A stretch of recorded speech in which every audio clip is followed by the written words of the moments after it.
This is that big of a deal. It is that big of a deal. Probably the biggest return in women's wrestling. Oh, for sure. I definitely don't feel like this match went like how either of them probably wanted it to turn out, for sure.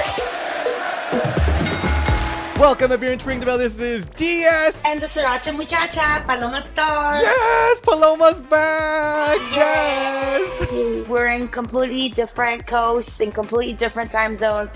We're still here together. And there's like so much stuff that's happening right now that I need your explanation, from that match to this rumor going around. I was like, I need Paloma's guidance for this. And I am here. I'm a little late on this, but we're going to talk about the Clash in Paris match. We got one women's match, and then we have to talk about this whole rumor that's going around with SmackDown coming to Chicago, so we'll get to that. Look what I'm wearing. And I'm wearing my Chicago shirt, because all about Chicago right now. Plug my own shirt. So cute. So cute. Okay, so Clash in Paris. We got one match, the Intercontinental Championship match. Becky Lynch versus the Bella twin, Nikki Bella. And I gotta say, Nikki looked amazing. She looked great. She totally does. Like, every time she comes out, she looks amazing. Like, she always elevates her very signature look, but she looked amazing. Before we talk about this match, because there's stuff to talk about. Before this match happened, I had high hopes for this match because Becky had good track record, having matches with legends. Obviously, like Trish and Lita, they all looked amazing in these matches. I'm not saying like it's Becky doing all the work. She said it herself in an interview with Cody Rhodes, I think. She has talent in bringing like the best or highlighting her opponent's strength and trying to hide the weakness. So I had high hopes that Nikki Bella will also mesh really well with Becky. I really like the build-up to it. I feel like here lately, there hasn't been that good of a build-up to most matches. The fact that there was some good promos, some good back and forth, and I was like, okay, I got more into it, especially because we had such good back-to-back matches with Becky and Myra. Like, I was like, I wanted something a little bit more different and at this pace. I didn't know if it was going to be like great match, but it definitely made me want to see what happens. I did like the promos. They got a little spicy, like even throwing like the bitch and stuff like that. I was like, oh, they're really throwing everything. But I gotta say though, like that last promo on Raw kind of got me nervous. European crowd did not get behind Nikki Bella, like whatever vile stuff that Becky was spewing. So I was just kind of like, wait, this might not work out in Europe, where the Bella twins are not necessarily like big celebrity like how they are in America. Also, it kind of made sense too, because even though Becky was talking all this shit about where they were, she's still European at the end of the day. So it's more of like their fellow countrywoman, even though obviously completely different country, same hemisphere, as opposed to Nikki Bella being from, the good old USA. But basically what I was worried about happened where like Nikki Bella came out, mixed reaction mostly, like there were a lot of boos actually, which I think it threw off Nikki a little bit. She usually has that fearless like confidence when she comes out. I felt like there was something missing. I wasn't sure if it was like she hasn't been in the ring for a while or the crowd reaction was like not what she thought she might be. I don't know. What did you think? I think it might have been a mix of everything, a little bit of everything. It is really hard to come back to the wrestling ring after not being there for a while, and especially to perform at that level. I think it'll probably have been a little bit easier to have some tag matches, have some multi-person matches in it, but to go straight up into just a singles match right away would be a little bit hard. So maybe some ring rust, definitely. It would shake anybody to hear that coming out and you weren't expecting that. She probably got shook at that her submission move is not called the Fearless Lock out of nowhere. Which, come on, that's such a lame name. Like, you come up with something else. The Fearless Lock, fearless gimmick and her fearless outfit and everything. But like the Fearless Lock, yeah, you're right. It's fearless. I'm not scared of it because I would have shaken me like, oh my gosh, I cannot believe I had to put this move over with this name on it. But I think it might have been a little bit of everything. Okay, so obviously we're going to talk about this later in the video, but you heard the rumor about the upcoming SmackDown in Chicago. I'm literally contemplating right now if I should fly out to see this SmackDown because it's going to be amazing. Because if the rumor is true, experiencing something like that in person would be unlike anything, especially after that magical experience I had attending Evolution in person. I can't wait to go back. And if you're thinking about it too, looking for tickets right now, I literally was telling Paloma about this, SeatGeek is the way to go. And this episode is sponsored by SeatGeek, but I'm literally using it myself to look for my tickets. SeatGeek is the absolute easiest way to get tickets to live events. Whether you're trying to catch up with wrestling, WWE, AEW, concerts, sports, theater, or yes, even Lady Gaga or Ariana Grande's concert that's also announced, SeatGeek has your back. Like I said, I've been using it the last couple of days to look for Chicago SmackDown tickets for this Friday. I've also been using it non-stop to look at the ticket price for Lady Gaga concert because I missed her when she was in LA, and I love that they break down every deal for you. Every ticket gets a score from 1 to 10, so you're not out here guessing. Green means it's a good deal, red means maybe lurk around a bit more. So right now, there's some good ones with number 7. Those are pretty good. Oh, here's an amazing deal. Oh, this is nice. And here's the best part. I've got a special code just for you guys. Use Ring the Bell 10. It will get you 10% off your next order. So take your phone, open the SeatGeek app, and add the code Ring the Bell 10. You know how to spell it. 10 at the end to your account. What are you waiting for? What are you waiting for? Light it up. Let's do it now. Yeah, so this match definitely... I was very, what exactly is the word I'm looking for? Whenever like big legends come back for a match, I get really nervous for them. I was like, oh my God, please, like everything go well. You're an empath for legends. You feel what they're feeling when the legends come back. For my divas. Your little diva heart was breaking. Oh my God, pobrecito. Yeah. I don't know, like just things did not go the way that and I'm sure Nikki expected. Yeah. Right? I definitely don't feel like this match went like how either of them probably wanted it to turn out for sure. And I don't think it was like necessarily neither of their fault. Seeing so many people online try to like blame one person and point fingers at it.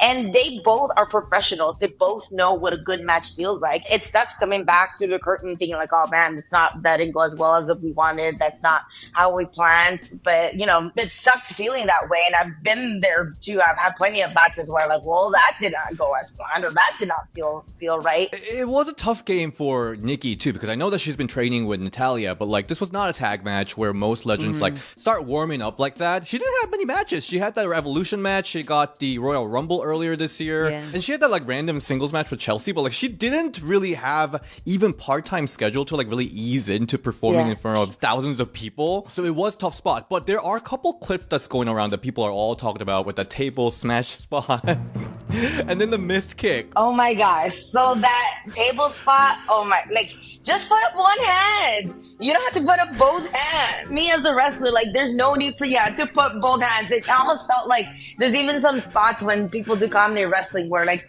people are hitting the person's head in the turnbuckle and they stop and they still keep on hitting it. It came off that vibe. It was almost like comical. And it wasn't supposed to be comical, but it came off so like cartoony funny. And I was like, yo, just do like one hand. It's also like the top part. It's not even like the hardest part of the table. So like you'll be fine. Or at least that's what I was thinking as a wrestler. But like the double-handed and very obvious. I kind of, you know what, screw it. She should have just like went super camp with it and just kept on hitting herself with it and just go all out. Why not? Right here. Let's do it. You know, if we're going to go ridiculous, go all the way ridiculous. So might as well. But that's the one part I'm just like, And I feel like if that part would have just been the only spot, but the kick that she tried to hit John Cena with, since, you know, she couldn't see anybody. He's the only one that could see him. And everybody's like, and everyone's like, it's so Becky's fault. I know, it really is. It really is. It's just an unfortunate events that happen. It's just, it's sometimes it happens and it sucks. I mean, it's live. Like, it's not meant to be perfect. And some people are like, oh, it's Becky's fault because she wasn't at the right spot. Or it's Nikki's fault because she didn't see where Becky was. No, it's neither of their faults and both of their faults. Shit happens sometimes. It just so sometimes happens to be in a different country with fans are not necessarily behind you. It's one of your few matches back from a big career-ending injury. The cards were stacked up against her. People are nasty towards them. Oh, they really are. One part did kind of make me laugh, where I saw a tweet that said like, "Oh, that's what she means by you could look but you can't touch." With her. Oh my God! Stop!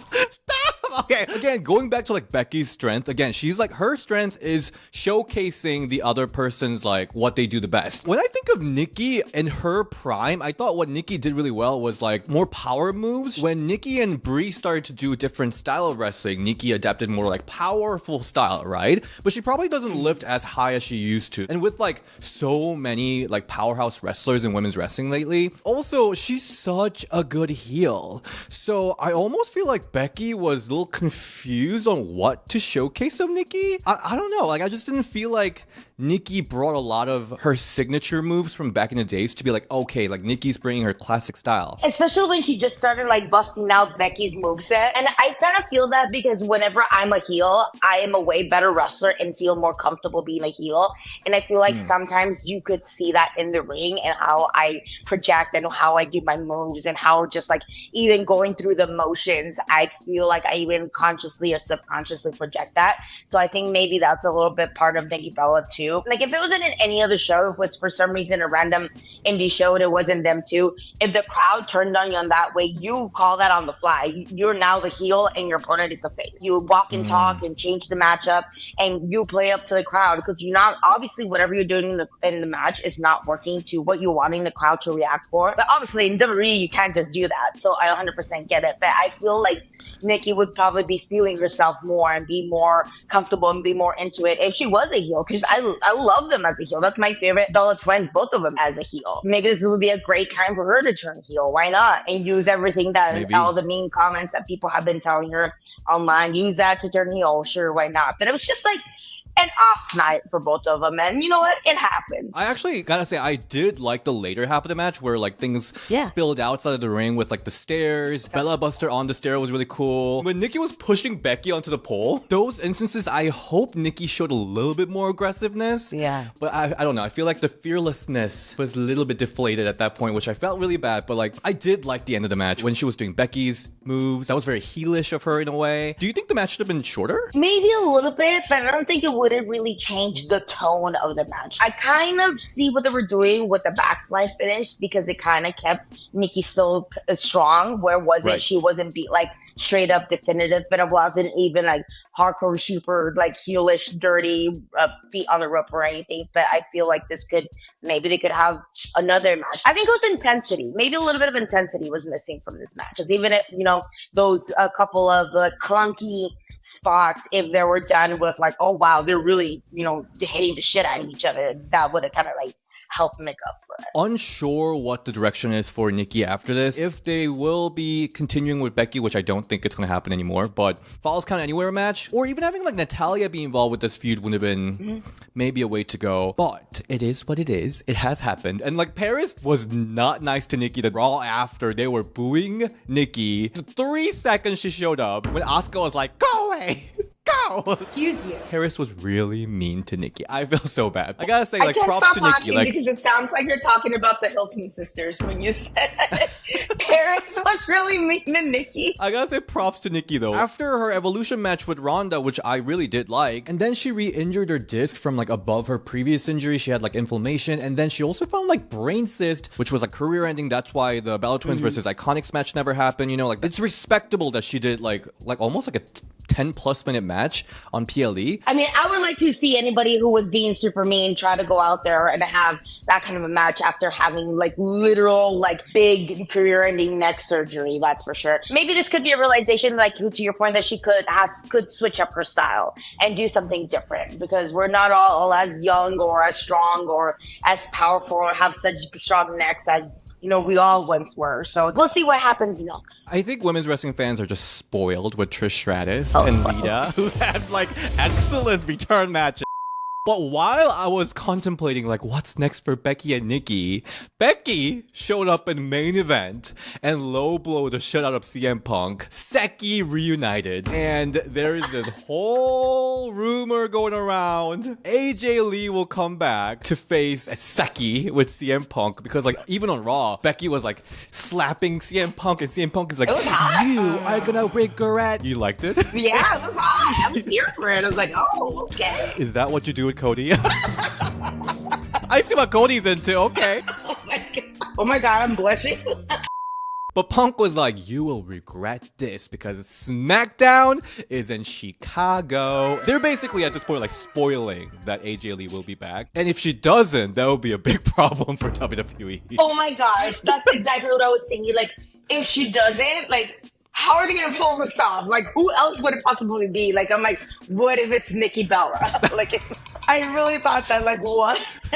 But man, like, especially, I think what really solidified it for me that it definitely has to be AJ Lee is that in the middle of all that, she's like, oh, I hate your family. I was like, what? So why, what did the Larry the dog have to do to you? Why do you hate the dog? Or like, who else in his family do you hate? So it was almost like very obviously. And then also when like CM Punk was leaving, he got like he grabbed somebody's sign that said like for AJ Lee to return, right. And he looked at it and he's like, so yeah, all signs point to AJ Lee. But if it's not, man, this is the most gaslit I've ever felt by WWE. If it's not, it has to be, right? I almost want to go to SmackDown to see if it really is her or not, because like I have to see it for myself. If Punk is in it, like he's married to AJ, like so is he trolling us too? If it's Nikki Bella, that'll be hilarious. Actually, I know. I also think it's kind of funny that, like, you know, like we all have this like feud between Nikki and AJ for a while, right? Like, so the fact that the moment Nikki came back, AJ's like, actually, I want to come back too. Yeah, yep. I'm sure that's not how it happened. There are reports, so like Wrestling Observer is saying that the mixed tag match is basically confirmed for this PLE. Fightful has been reporting there has been a lot of mention of AJ Lee backstage, so there's definitely some internal talks about it. And I was just like, it is so random that AJ would come back on a random SmackDown, even though it's like Chicago, their hometown. I was just like, wait, what? Why would that happen? I guess WrestlePalooza is like ESPN's first pay-per-view. And already people are like freaking pissed about like, do I have to buy this too? So like, I guess they really do want to stack this card to a point that makes sense, I guess. Because this almost feels like WrestleMania caliber if this is a return. Because like AJ Lee's return has been one of the most anticipated ones like ever for sure. But I definitely do feel like this is the first time in ESPN. They want to definitely do well with it. And what better way to do that than to have AJ Lee return for sure. It's in Indianapolis, so it's like closer, Midwest, Chicago-ish. It's in driving distance from Chicago. There has to be somewhere a match between AJ Lee and Roxanne Perez. Like, that has to happen eventually. And I feel like her being there too helps out. But I think maybe now the timing is right. The money must be right. It is something to think about because Rhea doesn't really have anything she's doing. And she also has been having this backstage interaction with Punk. So I feel like WWE is like almost putting Rhea as the backup plan just in case it doesn't work out. They might as well like just say it. Like for real. Like it's almost like wrestling's worst kept secret at this point. But when AJ comes back on SmackDown, I'll be like that one CM Punk guy like the guy crying. I'll be that person. I'll be that person. Yes. Because this is that big of a deal. It is that big of a deal. I think this is like probably the biggest return in women's wrestling. Oh, for sure. Ever if this happens. And it'll be awesome to see, like, you know, some of the newer fans see what AJ Lee is all about. And, like, basically because of AJ Lee, so many of awesome women wrestlers are wrestling right now and are more inspired by her. So let's quickly talk about, though, there's another match on WrestlePalooza. Stephanie Vaquer versus Io Sky that's confirmed. Singles match. No Rhea Ripley in here. I am excited for this match. This is going to be the match. It's going to be so good. I mean, Stephanie Vaquer, before she got signed with WWE, she had most of her career in Japan. So she has great chemistry and already knows how to work like that Japanese style. Most Japanese women that I've met speak Spanish really well. They actually speak better Spanish than they do English most of the time. And like Stephanie speaks Spanish, so I feel like that'll be even easier to call a match that way. Their styles are going to be really well. So I am definitely looking forward to this match. It's going to be great. I know they're going to do some crazy spots and the most over move in wrestling right now. So I'm definitely looking forward to this match as well. I am loving the whole storyline with Kyrie and Asuka and Io for sure. I've been loving all that. Anything that Io does, I love. That now I feel like has been even added an extra element of it. Oh no, I freaking love this new Asuka where she's like so upset at this homosexual relationship between Io and Rhea Ripley. She's so over it. She's like, lesbian, no, gomen aside. She's like pissed off. And whenever she's like, Kyrie! Like, Kyrie! I'm loving this new like angry mother Asuka era. I'm loving all her outfits, looking like that super rich auntie that's super judgy and like looks down at everything that you do. I'm here for it. And poor Kyrie just like being in the middle, just all looking all cute. And It's great time for ESLs because like Stephanie versus Io is our World Women's Championship feud happening, and then also like Asuka, Kyrie, Io, they are serving one of the best storylines happening right now. So it's like ESLs for the win. So you know it's gonna be very exciting. I'm gonna be probably watching SmackDown live, so let's prepare for the best or the worst.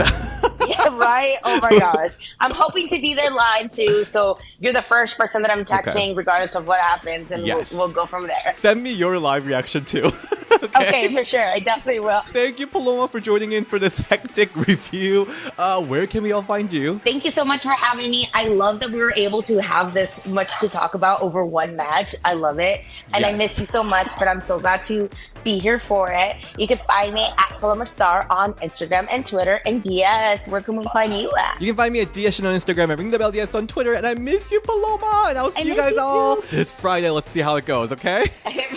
Bye. Bye.